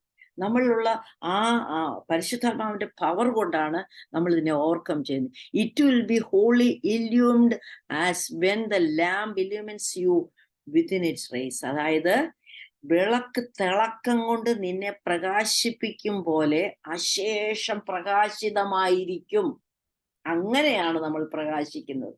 അശേഷം പ്രകാശമായിരിക്കും. എത്ര ബ്യൂട്ടിഫുൾ ആയിട്ട് അല്ലേ സ്തോത്രം. ഒരു വ്യക്തി അങ്ങോട്ട് പോകുന്നുണ്ട്, അവള് ഭയങ്കര ലൈറ്റ് ആണല്ലോ, ഭയങ്കര തേജസ് ആണല്ലോ. അല്ലേ സ്തോത്രം. നമ്മുടെ നമ്മുടെ തേജസ് മാത്രമല്ല, മുഖത്തും തേജസ് ഉണ്ട്, ജീവിതത്തിലും നമ്മുടെ ക്യാരക്ടറാണ്, ദൈവത്തിന്റെ ക്യാരക്ടറാണ്, അത് നേച്ചറാണ് ലൈറ്റ് എന്ന് പറഞ്ഞത്. അതുപോലെ ഒരു ദൈവ പൈതലിന്റെ ദിവ്യ സ്വഭാവത്തിന് കൂട്ടാളിയായി തീരണമെന്ന് പറഞ്ഞ് ലോകത്താലുള്ള നാശം വിട്ടൊഴിഞ്ഞ് ദിവ്യ സ്വഭാവത്തിന് കൂട്ടാളിയായി തീരണമെന്നുള്ളത് ഈ വെളിച്ചം നമ്മുടെ ഉള്ളിനകത്ത് പ്രകാശിക്കണം. നമ്മളിലുള്ള വെളിച്ചം ഇരുളാകാതിരിക്കാൻ നാം സൂക്ഷിക്കണം. ഈ വചനം നമ്മളോട് സംസാരിക്കുന്നത് നമുക്ക് എത്ര പേർക്ക് ഏറ്റെടുക്കാൻ കഴിയുമെന്നുള്ളത് ഹല്ലേലൂയ വളരെ ഇമ്പോർട്ടൻ്റ് ആയിട്ടുള്ള കാര്യം. അതാണ് 4-ാമത്തെ കാര്യം. 5-ാമത്തെ കാര്യം, സ്തോത്രം, നമുക്ക് അബൈഡ് ഇൻ ക്രൈസ്റ്റ്, അതായത് ക്രിസ്തുവിൽ വസിച്ചുകൊണ്ടുള്ള ഒരു ജീവിതം. അത് നമുക്ക് യോഹന്നാന്റെ സുവിശേഷം 15-ാം അധ്യായത്തിനകത്ത് വളരെ ക്ലിയർ ആയിട്ട് പറഞ്ഞിരിക്കുക. വളരെ ക്ലിയർ ആയിട്ട്, എന്നിൽ വസിപ്പീൻ, ഞാൻ നിങ്ങളിലും വസിക്കും. അപ്പം വളരെ ഫലം കായ്ക്കുന്ന ഒരു വ്യക്തിയായി തീരണമെന്നുണ്ടെങ്കിൽ, ഫലം കായ്ക്കുക എന്ന് പറഞ്ഞത് വെളിച്ചത്തിന്റെ ഫലങ്ങളാണ്. ഇത് കായ്ക്കണമെങ്കിൽ ക്രിസ്തുവിൽ വസിക്കണം, ക്രിസ്തുവിന്റെ വചനത്തിൽ വസിക്കണം, ക്രിസ്തുവിന്റെ സ്നേഹത്തിൽ വസിക്കണം. ഇങ്ങനെയാണ് ഹല്ലേലൂയ 15-ാം അധ്യായത്തിൽ മൊത്തം പറഞ്ഞിട്ടുണ്ട്. അവിടെ പറഞ്ഞിരിക്കുകയാണ്, ഇങ്ങനെ അങ്ങോട്ട് പറഞ്ഞിട്ട് പറയുക, ഞാൻ നിങ്ങളോട് കൽപ്പിക്കുന്ന ചെയ്താൽ നിങ്ങൾ എൻ്റെ സ്നേഹിതന്മാർ തന്നെ. എന്നിട്ട് പറയാ, നിങ്ങൾ എന്നെ ഞാൻ തിരഞ്ഞെടുത്തേക്കുക, നിങ്ങൾ പോയി ഫലം കായ്ക്കാൻ, ആ ഫലം നിലനിൽക്കുവാനും. അല്ലെ സ്തോത്രം, നമ്മളെ തെരഞ്ഞെടുത്തിരിക്കുക, വെളിച്ചമായി തെരഞ്ഞെടുത്തിരിക്കുക. അതുകൊണ്ട് ക്രിസ്തുവിൽ വസിക്കണം. ക്രിസ്തുവിൽ അങ്ങോട്ട് വസിച്ചു കഴിയുമ്പോൾ ഉണ്ടാകുന്ന ഒരു കാര്യം കൂടെ വചനത്തിൽ നിന്ന് ഞാൻ പറയാം. 2 കൊരിന്ത്യർ 3-ാം അധ്യായത്തിനകത്ത് പറഞ്ഞിരിക്കുകയാണ്, 3-ന്റെ 18-ാമത്തെ പറഞ്ഞിരിക്കുകയാണ്, അല്ലെ 17 തൊട്ട് പറഞ്ഞിരിക്കുക, കർത്താവ് ആത്മാവാകുന്നു, കർത്താവിന്റെ ആത്മാവുള്ളത് സ്വാതന്ത്ര്യമുണ്ട്. എന്നാൽ മൂടുപടം നീങ്ങിയ മുഖത്ത് കർത്താവിന്റെ തേജസ്സിനെ കണ്ണാടി പോലെ പ്രതിബിംബിക്കുന്ന നാം എല്ലാവരും ആത്മാവാകുന്ന കർത്താവിന്റെ ദാനമായി തേജസ്സിന്മേൽ തേജസ് പ്രാപിച്ച് അതേ പ്രതിമയായി രൂപാന്തരം വരുന്നു. ഒരു തേജസ്സിന്റെ ശുശ്രൂഷയ്ക്കായിട്ട്, ഒരു വെളിച്ചത്തിന്റെ സാക്ഷിയായിട്ട്, ദൈവനാമം മഹത്വപ്പെടാനായിട്ട് നമുക്ക് എത്ര പേർക്ക് താല്പര്യമുണ്ട്? എത്ര പേർക്ക് ഹല്ലേലൂയ അതിനായിട്ട് സമർപ്പിച്ചു കൊടുക്കാൻ പറ്റും? ഹല്ലേലൂയ. ഞാൻ സമയം പോകുന്നതുകൊണ്ട് വേഗത്തിൽ മുമ്പോട്ട് പോവുകയാണ്. ഇനി ഞാൻ പറയാൻ പോകുന്നത്, വെളിച്ചം വന്നവരുടെ 7 ശുശ്രൂഷകൾ പെട്ടെന്ന് ഞാൻ പറഞ്ഞിട്ട് ചില വ്യക്തികളെ കൂടെ ഇതിനകത്ത് കാണിക്കാനായിട്ട് ആഗ്രഹിക്കുന്നു. 3 വ്യക്തികളെ വേഗത്തിൽ അത് എക്സ്പ്ലെയിൻ ചെയ്ത് വേറെ മീറ്റിങ്ങിനകത്ത് ഞാൻ അടുത്ത ഒരു സെഷനിൽ ഞാൻ സംസാരിക്കാം. ഇവിടെ പറഞ്ഞിരിക്കുന്ന വെളിച്ചം വന്നവരുടെ ശുശ്രൂഷകൾ യെശയ്യാ പ്രവചനം 61-ാം അധ്യായത്തിനകത്ത് വളരെ ക്ലിയർ ആയിട്ട് ചില ശുശ്രൂഷകൾ നമ്മളെ കുറിച്ച് പറഞ്ഞിട്ടുണ്ട്. അവിടെ പറയുകയാണ്, വെളിച്ചം വന്നു കഴിഞ്ഞാൽ അല്ലെ സ്തോത്രം, നമ്മൾ എഴുന്നേറ്റ് പ്രീച്ച് ദ ഗോസ്പൽ, ഹാലിൽ നിങ്ങൾ ഭൂലോകം ഒക്കെയും പോയി സകല സൃഷ്ടിയോട് സുവിശേഷം പ്രസംഗിപ്പി എന്നുള്ള വചനം പ്രമാണിക്കുന്നത് നമ്മളിലുള്ള വെളിച്ചം പ്രകാശിക്കുന്നെങ്കിൽ മാത്രമേ ഉള്ളൂ. പ്രകാശിക്കുന്നവരുടെ ശുശ്രൂഷയാണ് അല്യ വചനം പറയുക, preach the good news, preach the gospel. ദൈവവചനം പറഞ്ഞ് അനേകരെ രക്ഷയിലേക്ക് കൊണ്ടുവരുന്ന ഒരു വ്യക്തിയാണെങ്കിൽ നിങ്ങൾ ഹല്ലേലൂയ സ്തോത്രം പ്രകാശം വന്ന ശുശ്രൂഷ ചെയ്യുന്നവരാണ്. അതാണ് അവിടെ പറഞ്ഞിരിക്കുന്നത്. ഹല്ലേലൂയ സ്തോത്രം. സുവിശേഷം പറയണം. ചിലർക്കൊന്നും സുവിശേഷം പറയാൻ പറ്റുന്നേയില്ല. ആ ഒരു അനുഭവം അല്ലെ സ്തോത്രം, നമ്മുടെ ഉള്ളിൽ ആ പ്രകാശം മുഴുവനായിട്ട് വന്നിട്ടില്ല. ആ യേശുവിന്റെ സ്നേഹം പറയാൻ പറ്റുന്നില്ല, നമ്മളെ വിടുവിച്ചത് പറയാൻ, വീണ്ടെടുത്തത് പറയാൻ പറ്റുന്നില്ല. ഹാലിൽ അതൊരു അനോയിന്റിങ് ആണ്. അതിനുവേണ്ടി ആ ഒരു പ്രകാശം നമ്മുടെ ഉള്ളത്തിനകത്തുണ്ടെങ്കിൽ. രണ്ടാമത്, ഹൃദയം തുറന്നവരുടെ മുറിവ് കെട്ടണം. നമുക്ക് മുറിവ് കെട്ടുന്നവരായി തീരണം. അതൊരു ശുശ്രൂഷയാ. പ്രകാശമുള്ളവരുടെ ഇരുട്ടിന്റെ ഒരു പ്രവൃത്തിയാണ് ഹൃദയം തകരുക എന്ന് പറയുന്നത്. ഹല്ലേലൂയ സ്തോത്രം. ഹൃദയം തകർന്നവർക്ക് മുറിവ് കെട്ടാനാണ് ദൈവം നമ്മളെ അയക്കുന്നത്. പിന്നെ തടവുകാർക്ക് വിടുതല്. ഹല്ലേലൂയ സ്തോത്രം. ബന്ധിക്കപ്പെട്ടവരെ ചെന്നിട്ട് അവരുടെ കൈ പിടിച്ച് ആ ഇരുട്ടിൽ കിടക്കുന്ന, ബന്ധിക്കപ്പെട്ട പ്രിസണേഴ്സ് എന്ന് പറഞ്ഞാൽ ഇരുട്ടിൽ കിടക്കുന്നവരാണ് അവര്. അവർക്ക് ഒരു ഒരു വെളിച്ചമില്ല. അവരെ ദൈവസന്നിധിയിൽ കൊണ്ടുവരണം. അതുപോലെ സ്തോത്രം 5 വിധ ശുശ്രൂഷയെ ഞാൻ അതിനകത്ത് പറയുന്നുള്ളൂ. 1, പ്രീച്ച് ദ ഗോസ്പൽ. 2, നമ്മൾ മുറിവ് കെട്ടുന്നവരായി തീരണം. അല്ലെ, bind the broken hearted. 3, freedom to prisoners, തടവുകാർക്ക് വിടുതൽ. അടുത്തത് സ്തോത്രം, ടു കംഫോർട്ട് ഓൾ, ദുഃഖിതന്മാരെ ഒക്കെ ആശ്വസിപ്പിക്കണമെങ്കിൽ നമ്മൾ വെളിച്ചമായിരിക്കണം. നമ്മൾ തന്നെ ദുഃഖിച്ചുകൊണ്ട് ആശ്വാസമില്ലാതെ ഇരുട്ടിന്റെ അനുഭവം നമ്മൾ തന്നെ ഇരുന്നാൽ എങ്ങനെയാ നമ്മൾ ഇരുട്ടുള്ളവർക്ക് വെളിച്ചം കൊടുക്കുന്നത്? ഒന്ന് ചിന്തിച്ചു നോക്കിയേ. നമ്മുടെ ആ ശുശ്രൂഷ ഏറ്റെടുക്കണം. അത് ദൈവത്തിന്റെ ആത്മാവിനാൽ അതാണ് അത് ചെയ്യുന്നതെന്നാണ് ഇവിടെ പറഞ്ഞിരിക്കുന്നത്. ദൈവമായ എളിയവരോട് യഹോവയായ കർത്താവിനെ അഭിഷേകം ചെയ്തിരിക്കുന്നത് യേശു ക്രിസ്തുവിനെ കുറിച്ച് പറഞ്ഞ ഭാഗമാണ്. 5-ാമത് പറഞ്ഞേക്കുന്നത് പകരം. ഹല്ലേലൂയ. അവിടെ പറഞ്ഞിരിക്കുന്ന വെണ്ണീറിന് പകരം അലങ്കാരമാല, അല്ലെ ദുഃഖത്തിന് പകരം ആനന്ദ തൈലം, വിഷണ്ണ മനസ്സിന് പകരം സ്തുതി എന്ന മേലാട. ഇതെല്ലാം ഇരുട്ടാണ്. ഈ വിഷണ്ണ മനസ്സ്, ഈ ദുഃഖം, ഈ വെണ്ണീറ്, ഇതെല്ലാം ഇരുട്ടിന്റെ കുറെ കാര്യങ്ങളാണ്. ഇരുട്ടിക്കിടക്കുന്ന ജനത്തെ, കുരുട്ട് കണ്ണുകളെ തുറക്കാൻ ദൈവം നമ്മളെ പ്രകാശിപ്പിച്ച് പ്രകാശമായി ലോകത്തിൽ വെച്ചിരിക്കുക. ഹല്ലേലൂയ. ഈ 5 വിധ ശുശ്രൂഷ, അലങ്കാരമാല, ആനന്ദ തൈലം, സ്തുതി എന്ന മേലാട, ഇത് നമ്മൾ എക്സ്ചേഞ്ച് ചെയ്യണം. അവർക്ക് പകരം കൊടുക്കണമെന്നായി വചനം പറഞ്ഞിരിക്കുന്നു. എത്ര പേർക്ക് എന്നോട് ചേർന്ന് ഈ 5 വിധ ശുശ്രൂഷ, പ്രകാശമുള്ളവരുടെ 5 വിധ ശുശ്രൂഷയ്ക്കായി നമ്മൾ ഒരുങ്ങും. ഹല്ലേലൂയ. ദൈവത്തെ മഹത്വപ്പെടുത്തിക്കാട്ടെ. ഇനി ഞാൻ പറയാൻ പോകുന്നത് 3 പേര്. സ്തോത്രം. പഴയ നിയമത്തിൽ നിന്ന് മോശയ്ക്ക് ഹല്ലേലൂയ സ്തോത്രം, ആ മുൾപ്പടർപ്പിൽ തീ കണ്ടപ്പോൾ ഹല്ലേലൂയ മോശ ആ വെളിച്ചത്തിന്റെ അകത്ത് ആയിരുന്നു. ഹല്ലേലൂയ. അതിനുശേഷം എക്സോഡസ് 34, ഒരു വാക്യം മാത്രം ഹല്ലേലൂയ സ്തോത്രം ഞാൻ വായിക്കാൻ ആഗ്രഹിക്കുന്നു. എക്സോഡസ് 34-ന്റെ 33 to 35 അവിടെ പറഞ്ഞിരിക്കുന്നത്, ദൈവസന്നിധിയിൽ നമുക്ക് സ്തോത്രം ആ പ്രകാശം മുഴുവന് അവിടെ എന്താണ് പറഞ്ഞിരിക്കുന്നത്? മോശ യഹോവയോട് സംസാരിക്കേണ്ടതിന് അവന്റെ സന്നിധാനത്തിൽ കടക്കുമ്പോൾ പുറത്തു വരുവോളം മൂടുപടം നീങ്ങിയിരിക്കും. തന്നോട് കൽപ്പിച്ചത് 33 തൊട്ട് മോശ അവരോട് സംസാരിച്ചു കഴിഞ്ഞപ്പോൾ അവൻ തന്റെ മുഖത്തൊരു മൂടുപടം ഇട്ടു. എന്ന് വെച്ചാൽ അത് ത്വക്ക് പ്രകാശിച്ചു. ഹാലേലൂയ. അതിന്റെ 29 മുതൽ മോശയുടെ മുഖ തേജസ്സിനെയാണ് പറഞ്ഞിരിക്കുന്നത്. അഹരോൻ ഇസ്രായേൽ മക്കൾ എല്ലാവരും മോശയെ നോക്കിയപ്പോൾ അവന്റെ മുഖത്തിന്റെ ത്വക്ക് പ്രകാശിക്കുന്ന കണ്ടു. അതുകൊണ്ട് അവർ അടുക്കൽ ചെല്ലുവാൻ ഭയപ്പെട്ടു എന്നാ പറഞ്ഞിരിക്കുന്നത്. അപ്പം ദൈവമായ കർത്താവിൻ്റെ അടുത്ത് 40 ദിവസം ഇരുന്നേച്ചിങ്ങോട്ട് വന്നപ്പോൾ ആ പ്രകാശത്തിന്റെ അടുത്തോട്ട് നമ്മൾ ഇരിക്കുക. അതുകൊണ്ടാ പറഞ്ഞത് അവനോട് കൂട്ടായ്മ വേണം. അതാ ദൈവത്തോട് പറ്റി നിൽക്കണം. ഉപവാസം പ്രാർത്ഥനയൊക്കെ ദൈവത്തോടൊന്ന് പറ്റി നിൽക്കുമ്പോൾ, ഒന്ന് വേർതിരിച്ചിരിക്കുമ്പോൾ 21, 40 ഇവിടെ ഉപവസിക്കുന്നവരുണ്ടല്ലോ, നിങ്ങളോട് ഇത് പരിശുദ്ധാത്മാവ് പറയുക, അല്ലെ സ്തോത്രം, ദൈവത്തോടൊത്ത് ചേർന്ന് നിന്നാല് ഹല്ലേലൂയ സ്തോത്രം, ഇവിടെ പറയാ നമ്മുടെ ത്വക്ക് പ്രകാശിക്കും.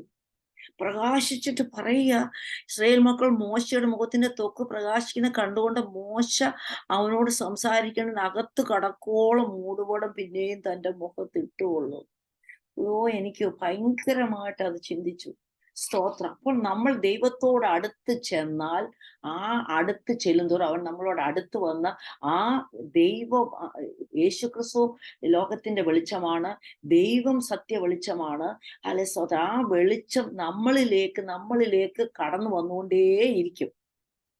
അടുത്തത്, ഈ വെളിച്ചം വന്ന ഒരു വ്യക്തിയാണ്, അല്ലെ സ്തോത്രം, അപ്പോസ്തല പ്രവൃത്തിക്കകത്ത് പറഞ്ഞിരിക്കുന്നത്. അപ്പോസ്തല പ്രവൃത്തി 9-ാം അധ്യായം അതെന്നെ ഭയങ്കരമായിട്ട് ചിന്തിപ്പിച്ചു. ആ 9-ാം അധ്യായത്തിൽ ഒറ്റ വാക്യം മാത്രം ഞാൻ അതിനകത്ത് എന്നോട് പരിശുദ്ധാത്മാവ് തന്ന് ഞാൻ എടുത്ത്. ഹല്ലേലൂയ സ്തോത്രം. അതിന്റെ 9-ന്റെ 3-ാമത്തെ വാക്യം പറയുകയാണ്, അവൻ പ്രയാണം ചെയ്ത് ദമസ്കോസിന്റെ സമീപിച്ചപ്പോൾ പെട്ടെന്ന് ആകാശത്ത് നിന്ന് ഒരു വെളിച്ചം അവന്റെ ചുറ്റും മിന്നി, അവൻ നിലത്ത് വീണു. ശൗലേ ശൗലേ, നീ എന്നെ ഉപദ്രവിക്കുന്ന എന്തെന്ന് തന്നോട് പറയുന്ന ശബ്ദം കേട്ടു. അപ്പോൾ കർത്താവിനെ, സഭയെ ഉപദ്രവിച്ചുകൊണ്ടിരുന്ന ശൗലിന്റെ അടുത്ത് യേശു വന്നപ്പോ തന്നെ ആ വെളിച്ചം അങ്ങോട്ട് അവന്റെ ഉള്ളിനകത്തോട്ട് കയറിയപ്പോ അവൻ വലിയ ട്രാൻസ്ഫോർമേഷൻ ഉണ്ടായി. എന്തൊരു ട്രാൻസ്ഫോർമേഷൻ ആയിരുന്നു അത്. 3 ദിവസം അവന്റെ കണ്ണ് കാണാതെയും ഒന്നും കഴിക്കാതെയും കുടിക്കാതെയും ഇരുന്ന് ആ വെളിച്ചം അവന്റെ ഉള്ളിനകത്തോട്ട് വന്നപ്പം അവൻ അല്ലാതായി തീർന്നു. എന്തൊരു ടെററിസ്റ്റ്, അല്ലെങ്കിൽ എന്തൊരു സഭയെ മുടിച്ചുകൊണ്ടിരുന്ന ഒരു വ്യക്തി ഈ വെളിച്ചം വന്നപ്പോഴത്തേക്ക്. നമ്മളിപ്പോൾ ഒത്തിരി പ്രോസിക്യൂഷൻസ് ഒക്കെ നടന്നുകൊണ്ടിരിക്കുക നോർത്ത് ഇന്ത്യയിലും ഒക്കെ. അപ്പൊ ഈ വെളിച്ചം ഉള്ള ദൈവമക്കൾ അങ്ങോട്ട് ചെല്ലുമ്പം ഈ കർത്താവ് പറഞ്ഞു, യഹോവയായ ദൈവം ആ ലേഖനത്തിനകത്ത് പറഞ്ഞു, God is light, Jesus is light, we are the light of the world. അങ്ങനെയാണെങ്കിൽ അത് സ്തോത്രം, യേശുവിന്റെ നാമത്തിൽ നമ്മൾ അങ്ങോട്ട് ചെല്ലുമ്പം തന്നെ ഈ ഉപദ്രവിക്കുന്നവരുടെ ഇരുട്ട് മാറിപ്പോകത്തില്ലേ? അവർക്ക് ട്രാൻസ്ഫോർമേഷൻ വരത്തില്ല. ഇതാ എന്നെ ചിന്തിപ്പിച്ചത്. ഇന്ന് ഒത്തിരി പേര് പറയും, ഞങ്ങൾക്ക് പെർസിക്യൂഷൻ ആണ്, ഞങ്ങൾക്ക് ഒത്തിരി ഉണ്ട്, ഇല്ലെന്ന് പറയത്തില്ല. അത് ഇതിന്റെ കൂട്ടത്തിൽ ഉള്ളതാ. ലോകത്തിൽ നിങ്ങൾക്ക് കഷ്ടമുണ്ട്, നിങ്ങൾക്ക് ട്രയൽസ് ഉണ്ട്, ട്രിബുലേഷൻ ഉണ്ട്, പെർസിക്യൂഷൻ ഉണ്ട്, എല്ലാം ഉണ്ട്. പക്ഷെ എന്നെ ചിന്തിപ്പിച്ചത്, അവരുടെ മുമ്പിൽ ഈ ഒരു വെളിച്ചമായിട്ട് അങ്ങോട്ട് ചെല്ലുമ്പോൾ, ഹല്ലേലൂയ, അവരിലുള്ള ഇരുട്ട് മാറുമെന്ന് ഞാൻ വിശ്വസിക്കുന്നു. എൻ്റെ ലൈഫിന്റെ മിനിസ്ട്രി കൂടെ ഈ ബഹ്റിന്റെ ദേശത്ത് അനേക ഭവനങ്ങളിൽ ചെന്ന്, ഹൈന്ദവരായിട്ടുള്ള പാരമ്പര്യത്തിലുള്ളവർ അനേകരുടെ അടുത്ത് ചെന്ന് ഇരുട്ട് മാറി ദൈവകൃപയിലേക്ക് കൊണ്ടുവന്ന് ഭവനത്തിനകത്ത് സഹോദരിമാരുടെ മീറ്റിംഗ് വെച്ച് അവരുടെ ബന്ധനത്തെ ദൈവം അഴിച്ച് അവരൊക്കെ വിശ്വാസത്തിലേക്ക് കടന്നു വരുവാൻ ഇടയായത് ലോകത്തിന്റെ വിവിധ രാജ്യങ്ങൾ, വിവിധ ഇടങ്ങളിലുണ്ട്. അപ്പൊ നമ്മൾ വെളിച്ചം ഇരുന്നാൽ അത് മാറും. ഇവിടെ പറഞ്ഞിരിക്കുകയാണ് 3 ദിവസം. അത് കഴിഞ്ഞ് എഴുന്നേറ്റപ്പോ എന്തുവാ പറയുന്നത്? സ്തോത്രം, എഴുന്നേറ്റിട്ട് അവന് കാഴ്ച പ്രാപിച്ച് പരിശുദ്ധാത്മാ പൂർണ്ണനായി സ്നാനപ്പെട്ടിട്ട് 19-ാമത്തെ 20-ാമത്തെ വാക്യം വരെ യേശു തന്നെ ദൈവപുത്രൻ എന്ന് പള്ളികളിൽ പ്രസംഗിച്ചു. കേട്ടവരെല്ലാം വിസ്മയിച്ചു. അപ്പൊ ആ വെളിച്ചം വന്നിട്ടുള്ള ആ ട്രാൻസ്ഫോർമേഷൻ, ശൗല് പൗലോസ് ആകുന്ന എത്ര മാത്രം ഇമ്പോർട്ടൻ്റ് ആയിട്ടുള്ള ഒരു കാര്യം. എനിക്കതങ്ങോട്ട് ചിന്തിച്ചിട്ട്, ദൈവമേ, ഇന്നും അത് നടക്കും, നമ്മളൊന്ന് പ്രകാശിക്കുക, നമ്മളൊന്ന് വെളിച്ചമായി നിൽക്കുക, ഇന്നത് നടക്കും. ഹല്ലേലൂയ. എത്രമാത്രം നമുക്ക് മനസ്സിലാക്കാൻ പറ്റും. എന്നിട്ട് അവിടെ പറഞ്ഞിരിക്കുകയാണ്, താഴോട്ട് പറഞ്ഞിരിക്കുക, യെരൂശലേമിൽ ഈ നാമം വിളിച്ചപേക്ഷിക്കുന്നവർക്ക് നാശം ചെയ്തവൻ ഇവനല്ലയോ? ഇവനെയും ഇവിടെ പിടിച്ചുകെട്ടി മഹാപുരോഹിതന്മാരുടെ അടുക്കൽ കൊണ്ടുപോകാനല്ലയോ വന്നതെന്ന് പറഞ്ഞു. ശൗലോ മേൽക്കുമേൽ ശക്തി പ്രാപിച്ചു, യേശു തന്നെ ക്രിസ്തുവെന്ന് തെളിയിച്ച് ദമസ്കോസിൽ പാർക്കുന്ന യഹൂദന്മാരെ മിണ്ടാതാക്കി. ഞാനിത് ചിന്തിച്ചിട്ട് എൻ്റെ ബുദ്ധിക്ക് അപ്പുറമായി പരിശുദ്ധാത്മാവ് എനിക്ക് മനസ്സിലാക്കും, ദൈവമേ ഇന്ന് ഇത് നടക്കണേ, പറയുന്ന എന്നിൽ കൂടി ഇത് നടക്കണേ എന്ന് ഇനിയും നമ്മൾ ചിന്തിക്കേണ്ടതായിട്ടുണ്ട്. അപ്പോൾ വലിയ ട്രാൻസ്ഫോർമേഷൻ നടന്നു. ഇനി ഒരു സഹോദരിയെ കൂടെ കാണിച്ച് ഞാൻ ഇവിടെ നിർത്താനായിട്ട് ആഗ്രഹിക്കും. യോഹന്നാൻ സുവിശേഷം 4-ാം അധ്യായത്തില് അതിന്റെ 10-ാമത്തെ വാക്യത്തിനകത്ത് പറയുകയാണ്, നീ ദൈവത്തിന്റെ ദാനവും നിന്നോട് കുടിക്കാൻ ചോദിക്കുന്നവൻ ആരെന്നും അറിഞ്ഞുവെങ്കിൽ നീ അവനോട് ചോദിക്കുകയും അവൻ ജീവനുള്ള വെള്ളം തരികയും ചെയ്യുമായിരുന്നു. ഒരു സ്ത്രീയോട്, ശമര്യ സ്ത്രീയോട് വെളിച്ചമാവുന്ന യേശു ചെന്ന് സംസാരിച്ചു കൊണ്ടിരുന്നപ്പോൾ അവളിലുള്ള ഇരുട്ട് മാറാൻ തുടങ്ങി. അവളുടെ ഹൃദയ ദൃഷ്ടി അവന് പ്രകാശിക്കാൻ തുടങ്ങി. യേശു പറഞ്ഞ വചനം, യേശു അടുത്ത് ചെന്നപ്പോ തന്നെ, വചനം പറഞ്ഞപ്പോ തന്നെ അവളിൽ ഭയങ്കര മാറ്റങ്ങൾ വന്നു. അവളിലുള്ള ആ ഇരുട്ടിന്റെ പ്രവൃത്തികളെ മാറ്റിക്കളഞ്ഞ് അവളെ എല്ലാം സ്വീകരിക്കുന്നത് കണ്ടപ്പോൾ പറഞ്ഞിരിക്കുന്ന വലിയ കാര്യമാണ്. എന്താണ്? ദൈവം ആത്മാവാകുന്നു. സ്തോത്രം. ദൈവത്തെ നോക്കിക്കേ, അവളുടെ എല്ലാ രീതികളെയും മാറ്റിമറിച്ചുകൊണ്ട് അവൾ ദൈവത്തിന്റെ ആത്മാവാകുന്നു, ദൈവത്തെ ആരാധിക്കുന്നു. ഇതെല്ലാം അവളെ അക്സെപ്റ്റ് ചെയ്ത് അവളുടെ ജീവിതത്തിലോട്ട് കടന്നു വന്നെന്ന് ഞാൻ വിശ്വസിക്കുന്നു. ഇവിടെ എഴുതി വെച്ചില്ലേലും അവിടെ പറയുകയാണ്, മശിഹ എന്ന് പറഞ്ഞാൽ ക്രിസ്തു വരുന്നു, ഞാൻ തന്നെ മശിഹ. ഒരു സ്ത്രീയോട്, ആ ഏറ്റെടുത്തവളോട് ട്രാൻസ്ഫോർമേഷൻ എന്നതാണ്. അവളുടെ എല്ലാ പ്രയോറിറ്റി മാറി അവൾക്കൊരു വലിയ ട്രാൻസ്ഫോർമേഷൻ വന്നു കഴിഞ്ഞപ്പോൾ അവൾ എന്തോ ചെയ്തു? ശമര്യ പട്ടണത്തിൽ ഒരു വലിയ പ്രകാശമായിട്ട് അവൾ നിന്നു. ശമര്യ പട്ടണം, അവള് പട്ടണത്തിൽ ആ സ്ത്രീ പാത്രം വെച്ചിട്ട് പട്ടണത്തിൽ ചെന്നിട്ട് ജനങ്ങളോട് പറയുകയാണ്, ഞാൻ ഒരു മനുഷ്യനെ വന്നു കാണുവേൻ. ഇതാണ് സുവിശേഷം. വെളിച്ചമുള്ളവരുടെ ലക്ഷണം ഇതാ. അവൾ ആ പട്ടണം അവസാനം പറയുകയാണ്, ഞാൻ ചെയ്തൊക്കെ അവൻ എന്നോട് പറഞ്ഞ സ്ത്രീ സാക്ഷ്യം പറഞ്ഞ നിമിത്തം വാക്കുനിമിത്തം പട്ടണത്തിലെ പല ശമര്യരും അവരിൽ വിശ്വസിച്ചു. ഹല്ലേലൂയ. ഇനി നിന്റെ വാക്കുകൊണ്ടല്ല ഞങ്ങൾ വിശ്വസിക്കും, ഞങ്ങൾ തന്നെ കേൾക്കുകയും അവൻ സാക്ഷാൽ ലോകരക്ഷാവെന്ന് അറിഞ്ഞിരിക്കുകയും ചെയ്യുന്നതെന്ന് സ്ത്രീയോട് പറഞ്ഞു. കണ്ടോ, അവളിൽ ഒട്ടും ഇരുട്ടില്ല. അവൾ ആ യേശു പറഞ്ഞ വചനം മുഴുവനും ഏറ്റെടുത്തിട്ട് അവൾ മുഴുവൻ പ്രകാശിതമായിട്ട് ഓടിച്ചെന്ന് ആ യേശുവിനെ കുറിച്ച് പറഞ്ഞപ്പോൾ ഒരു ശമര്യ പട്ടണം യേശുവിനായി വേർതിരിഞ്ഞു. നമ്മൾ എത്ര ദൈവവചനം കേൾക്കുന്നവരാ? ഒന്ന് സമർപ്പിക്കാൻ പറ്റുമോ? ഞാനിവിടെ ഇന്ന് സ്റ്റോപ്പ് ചെയ്യുവാണ്. ഒന്ന് സമർപ്പിക്കാൻ പറ്റുമോ? ഒന്ന് സമർപ്പിക്കാൻ പറ്റണം. കർത്താവിന്റെ സന്നിധിയിൽ ഒരു നിമിഷം സമർപ്പിച്ചേ ഇറങ്ങാവുള്ളൂ. ഞാനൊരു പ്രാർത്ഥിക്കാൻ പോവുക. അവളിനകത്തുള്ള കുറവുകളെല്ലാം പറഞ്ഞപ്പം, യെസ്, എനിക്ക് ഭർത്താവ് ഉണ്ട്, അല്ലെങ്കിൽ ഭർത്താവോ അല്ലെങ്കിൽ 5 വിഗ്രഹങ്ങളെ ആരാധിക്കുന്നോ എന്തുമായിക്കോട്ടെ, ഹല്ലേലൂയ, സ്തോത്രം. അപ്പോൾ അത് നമ്മുടെ ജീവിതത്തില് അതിൽ ഏറ്റെടുക്കാനായിട്ട് ഈ വചനങ്ങളൊക്കെ കേൾക്കുമ്പോൾ നമ്മളൊന്ന് സമർപ്പിച്ചിട്ട് നമ്മളിലുള്ള ഇരുട്ടും നമ്മളിലുള്ള കാര്യങ്ങളും എല്ലാം ഒന്ന് മാറ്റാനായിട്ട് തയ്യാറായാൽ, ആ ശമര്യ പട്ടണത്തിൽ ഒരു പേര് പോലും ഇല്ലാതിരുന്ന ഒരു സ്ത്രീയെ കൊണ്ട് യേശു പറഞ്ഞ വചനം, അവിടുന്ന് വചനം പറഞ്ഞുകൊണ്ടിരുന്നപ്പോൾ, യേശു അവളുടെ അടുത്ത് സംസാരിച്ചുകൊണ്ടിരുന്നപ്പോൾ തന്നെ അവളുടെ ഇരുട്ട് മാറിപ്പോയിട്ട് അവൾക്ക് റെവലേഷൻ കിട്ടി. ഭയങ്കര റെവലേഷൻ കിട്ടിയിട്ട് അവൾക്ക് പിന്നെ ഒന്നും വേണ്ട, അവൾ ഓടി. നമുക്ക് ആ ഒരു പ്രകാശം നമ്മുടെ ഉള്ളിൽ വന്ന ഇന്ന് എന്നെ കേൾക്കുന്ന പലരും ദൈവത്തിനു വേണ്ടി കത്തി ജ്വലിക്കുന്ന ഒരു പ്രകാശമായി ആ ലോകത്തിൽ, ഈ വചനം പ്രമാണിച്ച് ലോകത്തിൽ ഒരു ചോദ്യസായിട്ട്, നമ്മുടെ ആയുസ് എത്രയെന്ന് അറിയത്തില്ല, നമുക്ക് തരുന്ന ആയുസ്സും ആരോഗ്യവും നമുക്ക് അതിനു വേണ്ടി സമർപ്പിക്കാം. സ്വർഗീയ പിതാവേ, ഞങ്ങൾ ലോകത്തിന്റെ വെളിച്ചമായി. ഇത് കേൾക്കുന്ന ഓരോരുത്തരുടെ ഉള്ളിനകത്തോട്ട് ഈ വചനം വെളിച്ചമായി ഇരുട്ടെല്ലാം മാറിപ്പോവാൻ്റെ കൊണ്ട് സ്വർഗത്തിലെ ദൈവം സഹായിക്കണമെന്ന് പ്രാർത്ഥിക്കുന്നു. അങ്ങയുടെ നാമം ഇതിൽ കൂടെ മഹത്വം എടുക്കുവാൻ തക്കൊണ്ട് ഇടയാകണമെന്ന് പ്രാർത്ഥിച്ച് ബലമുള്ള കരത്തിൽ ഏൽപ്പിക്കുന്നു. തിരുനാമം മഹത്വം എടുക്കും. പ്രാർത്ഥന കേട്ടതിനായി സ്തോത്രം. യേശു ക്രിസ്തു നാമത്തിൽ തന്നെ. God bless you all.